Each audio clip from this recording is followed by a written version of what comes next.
Welcome to this week's podcast episode. I brought on James Grima. James, welcome. Hi, Heather. Thanks for having me. Yes, and as you might note, he has an accent. James, where are you located and what do you do? I'm located in Melbourne, Australia, and my friend is a business coach, but predominantly what I do is I help men to grow, and that in turn then grows themselves, their families, their relationships, and their businesses. And share a little background. How did you even get started in that? I guess my start came because I myself have been in business for about 20 years. I had a 22-year relationship that actually ended about 5 years ago. And what I recognized was that there's a challenge. Well, I guess not just for men, but I suppose for me, my focus was men. But on, running a business, having a relationship, having kids, having friends, and being able to actually do all of that successfully was a challenge. And so, it failed in some respect for me, and that got me really curious and interested in, what could I have done, and certainly what could I do in the future, and what could I bring to other men who are, in that same space as well, operating businesses, in relationships, and trying to, juggle it all, and including maintaining their health as well. Well, and I feel like this is something society doesn't talk about a lot. They talk about women and I think what you're maybe getting to is the masks that men wear, and maybe it's the dominant mask in the business setting, but maybe needing to come home and be more, what am I trying to, like, empathetic or to relate to the women in the household. But what does that mean for you, all these different things that men have to do that maybe women are unsure of, or something that we're just not talking about? That's a really great question. I mean, I think that how I'd like to answer that, I suppose, is that I feel that there is expectations on men as to what they should be doing, not specifically what it is that they want to be doing. And what an example of that is, like a man might be in a career, or he might be in a situation where he feels that it is absolutely his responsibility to be going down that path, because that's what he feels that he should be doing, whether it's his parents that have set those expectations, family, maybe it's, media, or just beliefs that he's created. But he might be doing something that he isn't actually really passionate about, just because he feels that he should be doing that. So I think that that there's this real challenge for men, and you touched on, I guess, there being a lot of interest, and it's very topical as a woman at the moment, with the Me Too movement and a lot of other activities that are going on at the moment. And I think that as a man, it's quite a difficult time to be a man, and to actually understand what is, what does that really mean, to be a man. What does it mean in the workforce? What does it mean in relationships? And what does it mean, for that man himself? Well, and what does it mean to you? So what does it mean, like your previous relationship and everything you've been through to now? Is it stepping into your authenticity? What does it mean to be a man to you? To me, I mean, look, you touched on it really well there, like authenticity, integrity. I would say that what it means to me is owning yourself, like being who you really are, being able to step into that confidently, and to be able to live by your own values, my own values, like each and every day consistently.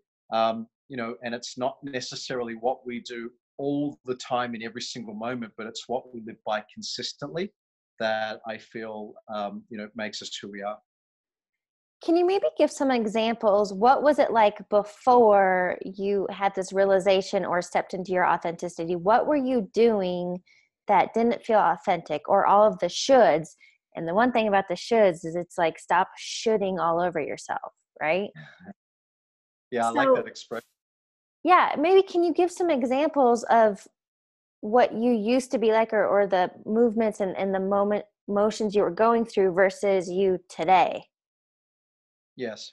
Um, Certainly. I mean, for me, I found myself in a long-term career and in a long-term relationship that, in both instances, that I actually recognized that I no longer wanted to be in. Yet I found myself trapped in, trying to figure out how to um, reasonably leave, both my profession and also both my, my relationship as well.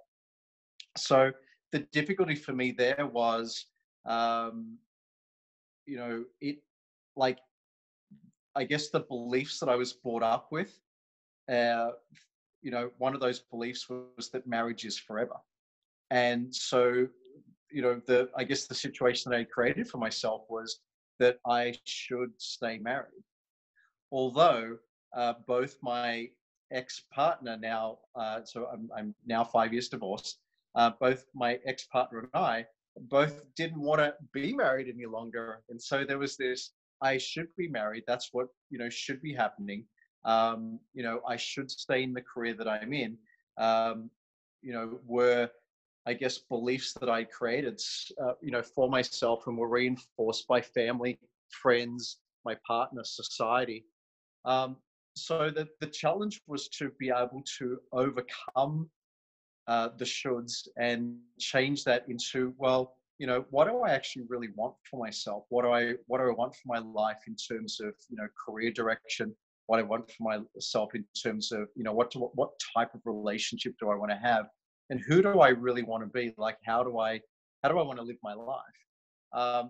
And that was, for me, it was a 3-year arm wrestle in terms of, you know leaving the relationship, leaving the business that I was in, because I had this real sense of that I should stay. That's what I should be doing. And it wasn't until, um, so I really became comfortable with the decision, or with the belief that it's actually okay to, to make some decisions that serve me, that I was then able to step into a position and actually, leave that relationship. Well, and I think so many people can relate to you because there are social conditions, right? We are raised to believe you go to school, you get a job, you retire, and you die. And it's like this boring ass box that has been created for all of us. So how or what steps did you take? You said this 3 years to get outside of that and go, wait a minute, that's not what I have to do. Yeah. Um, Look, I did everything that I could think of at the time. I don't know how many books I read. I searched Google. I asked friends.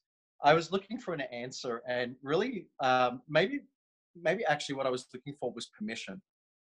And ultimately, what I recognized was that, maybe what I was searching for was, what's the right thing to do. And what I recognized eventually, and it did take a really long time. I'm a slow learner, right? Um, that that there's actually not necessarily a right decision, or maybe what I mean by that is that in the moment, I don't know what the right decision is going to be if I, in the moment, project forward 5, 10, 15, 20 years, and then look back and think, well, what was the right decision to make in this moment? So what I did recognize, the conclusion that I really came to, was that really what I needed to do was to make a decision that felt right in the moment, that was stepping into, like, it was, there was a lot of fear around, um, if I leave my career, where will my income come from? If I leave my relationship, what will that mean, to my house, my kids, my um, extended family, my friends? And, a lot of what I felt fearful of, did come true. A lot of it, in many instances, was worse. There were friends that I thought that would be there that weren't. Um, and yet at the same time, there were people that I had no expectation of receiving support from that really stepped into that support role. So I think, in summary, um, you know, the conclusion that I came to, what dawned upon me, was that irrespective of the fear, irrespective of the unknown, that I really just had to take a step forward and be courageous and know that, that it was just going to work out. That whatever direction that I took, that I would back myself, that I would be able to figure it out. Well, and I think what you really tapped into there is you were seeking permission, but permission from who? So Mhm. when you were going through all this stuff, were you meditating? Were you journaling? Where were you getting more of like the faith and the trust in yourself to take the leap? Um, I would like to say that I was meditating and journaling and doing a lot of productive activities. Um, Actually, in actual fact, I would say that I was probably doing the opposite of that. I wasn't in a calm place. Wasn't. I wasn't relaxed within myself. I was actually quite anxious. I was having trouble sleeping. I was not present. I was constantly either in the future, most of the time, thinking about what would be the result of these actions, or sometimes in the past, trying to figure it out, or no, it was a mess. I was all over the place. And where I did become centered, where I did become calm, was the realization that I'm not going to figure it out without actually stepping into something, that I'm not going to, like, it was an unresolvable um, period where the only actual way to resolve it was just to recognize that I'm stepping into the uncertain, and to be okay with that. That I'm stepping into a period of my life where I actually don't know what's going to happen. And so then you touched on permission. It was like giving myself the permission to, um, the phrase that I came up with was dare to suck. It was like, um, fail fast, right? It's like, just dare to suck. Like, maybe I'm going to screw this up, but just dare to suck and go for it. And surprisingly, stepping into that and giving myself the permission to suck, so to speak, um, really, settled the nerves, created the confidence just to be able to step forward and and to take that action. And I'm glad that I did, and I wish I had have been able to figure that out, much sooner than 3 years of like thinking about it, worrying about it, and at times being paralyzed by it. Right. So what it sounds like to me is you got comfortable being uncomfortable and things always worked out. Well, it did in this case. Yeah, I don't know if they will always work out, but I mean, I guess they worked out for the way they were meant to be. And um, by having that comfort being uncomfortable, yeah, it was then easy just to take that step forward. So then question for you, if we get back to this whole stepping into your authenticity, what does that mean, and what advice would you give to someone? Are there, key takeaways? Are there steps? What would you say to somebody who's like, all right, yeah, I'm kind of living how James used to. I don't want this anymore. Where do I begin? Yeah, I would say, for anybody else out there that's in a similar situation, or in a situation where they've got a really tough decision to make, that, and they feel like they're in this bind of, here's what I should do versus here's what I really want to do, is to, you know, to not make it a judgment situation, like to remove judgment. That it's not necessarily, right, wrong, good or bad, the direction that you take. It's perhaps just the next chapter in your life. And I would have liked to have had that advice for myself, back when I was, faced with that decision to make. It's really another chapter. It's another story. It's another segment or part of the journey. And with each part of the journey, that allows us to become more of who we are. You know, uh, we are what we are through the sum of our experiences, and to see it just as another experience. I was 40 years old when I left my marriage, and one of the decisions that I'd made, it was kind of future planning. I had made the decision, or maybe it was a compelling future that I'd created, that I would give myself those 5 years to make new friendships, to enter a new relationship, to re-sort out, my career path.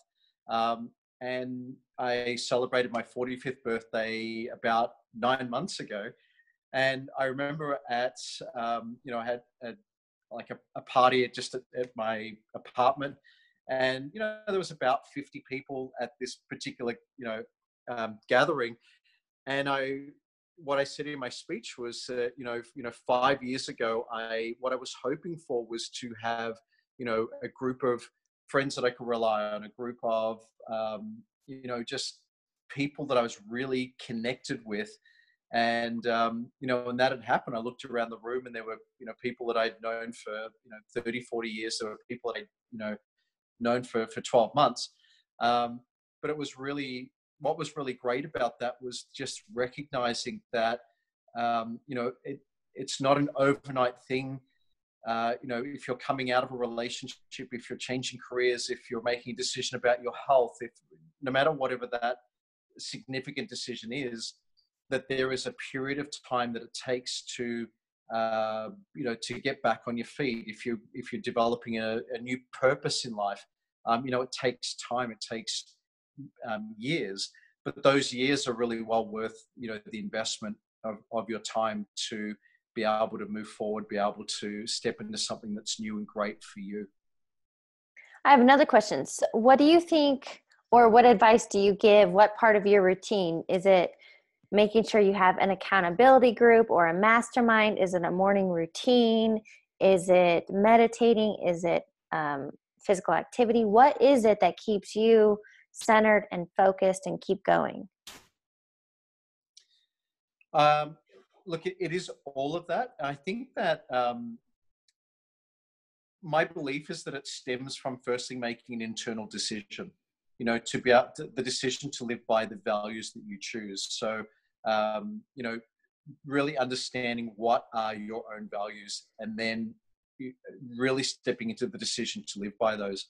But then, yeah, absolutely reinforced through, having a great peer group. I think it's Jim Rohn that says, we're the sum of the five people that we spend time with. I really think that that's true. That certainly has been my experience, and for those that I've spoken to regarding this issue.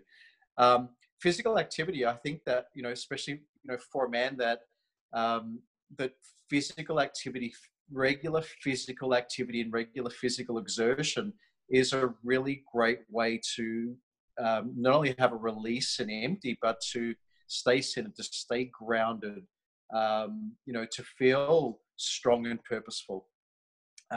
So yeah, I have a physical activity ritual. Filling our minds. So for me, I'll have like a couple of different books on the go that that are interesting. YouTube clips, podcasts, great podcasts like yours, Heather. You know, things that that are both mentally, physically, and spiritually stimulating. Help to certainly keep me centered. There's some of my activities, and I know that throughout my client group as well, there's many things that they will do, such as morning rituals, meditation, incantations, physical activity, the food that they're eating, the tribe that they're connected with, the work that they do, the decisions that they make, the values that they live by. And for kind of a high level takeaway for the men listening, what do you want them to really know? What action steps would you love for men to take to step into more of this authentic masculine role? I would love the men listening to your program to be able to take away this point that you are not what you do. You're not a human doing. You're a human being. So it's who you be. It's who you are. I want you to know that you are enough already just by being, just by breathing, just by waking up today. And that whatever it is that you would like to do with your energy, with your time, with your purpose, with your mission, that it's one step at a time. And by moving forward into that on a regular and consistent basis, you can actually achieve whatever it is that you want because you want to, not because you have to, not because you should. And what advice would you give to your younger self, like the biggest should that you did, that you would say, you don't have to do that? That's such a great question, actually. If I had the opportunity to go back and speak to my younger self, I'd actually say, don't sweat it. I'd say that, like life is about, living. And for me, there was a period of time where I wasn't living, I wasn't present, I was anxious and concerned about what might be. And the truth of it is that whether or not any of that ever eventuated, some of it did, some of it didn't. There was a period of time there that I've lost because I wasn't present. I wasn't present for myself. I wasn't present for those around me. So I would go back and I would tell my future self just to be present, just to be confident, just to know that that it's going to work out just fine. Enjoy the journey. Don't sweat it. And by being more present, how do you say that to somebody that's always future tripping or at times replaying the past on what they should have done? Or how do you suggest they get more present right now? Well, to get more present right now, I would say, a technique that I like to use that I discovered a few years back was to actually tap into the five senses. So, by using sight, like to actually look around and like to really look, like, what do you see? Like for me in the distance, I can see a kumquat tree that, is lime green and it's got like three kumquats growing on it. I can see the city of Melbourne in the distance and the clouds and, what can I hear? Can I hear birds and, and so forth. So to really tap into, the five senses really deeply so that you're actually like here and now, like right here, right in this moment. It's a beautiful way to be for you as a man. It's a beautiful way for you to be for, for your family, for your friends, for your intimate partner, loved ones, in business. It is such a great way, to be present right in this moment. Okay. So key takeaways to be present right here, right now. Yes. I have a few rapid fire questions for you to wrap this interview up. And the first would be, what is a book you're currently reading or highly recommend? The book that I'm reading at the moment that I highly recommend is I forget the title. Here it is here. It's The Courage to Be Disliked, the Japanese phenomenon that shows you how to free yourself, change your life, and achieve real happiness. It is compelling. Yeah. What is that about? What's a quick summary, or have you just started? I'm 2/3 of the way through. It's as a really quick summary, I guess it's saying, don't do things just to please people. It's okay. Have your point of view, have your opinions, be confident about, who you are, and don't worry so much about everything else that's going on in everyone's lives. Just be true to yourself, and that truth and that inner confidence can then beam out of you and allow you to be present, to be happy, to be courageous, to be confident. Or to be your authentic self, right? And to be your authentic self, yes. Also, what is a quote or motto that you live by? A quote or motto that I live by is, how you do anything is how you do everything. I Yes. think that's T Harbecker, and I really really like that. It's on my email signature, and I've really thought about that for a long time, and I think that it really comes into play, particularly when no one's looking, and it's only yourself. And so, yeah, how you do anything is how you do everything. I like it. I live by it. Yep. I love that one too. Final question for you. What's next on your bucket list? Um, my bucket list. I've been in the past um, having a few challenges with this 173-meter bungee jump at Queenstown, New Zealand, which is in the past it felt like a really really long way down, but I recently um, have made the decision that I'm going to enjoy the soaring rather than the fear of falling. Oh. So wait, have So you done it Queen, before or you've never done it? You've been afraid? um, I didn't. I was in Queenstown about 18 months ago, and I opted for this giant swing Hmm. that swings down this giant valley, which was both frightening and really inspiring. And yeah, so next time that I go, I'm going to tackle the bungee jump. Sweet. That's awesome. I'm all about letting your fears fuel you, not rule you. And I'm an adrenaline junkie, so I've done all those. They're awesome. I like that. Yes. James, thank you so much for joining me today and sharing your story. You're welcome. Thank you, Heather.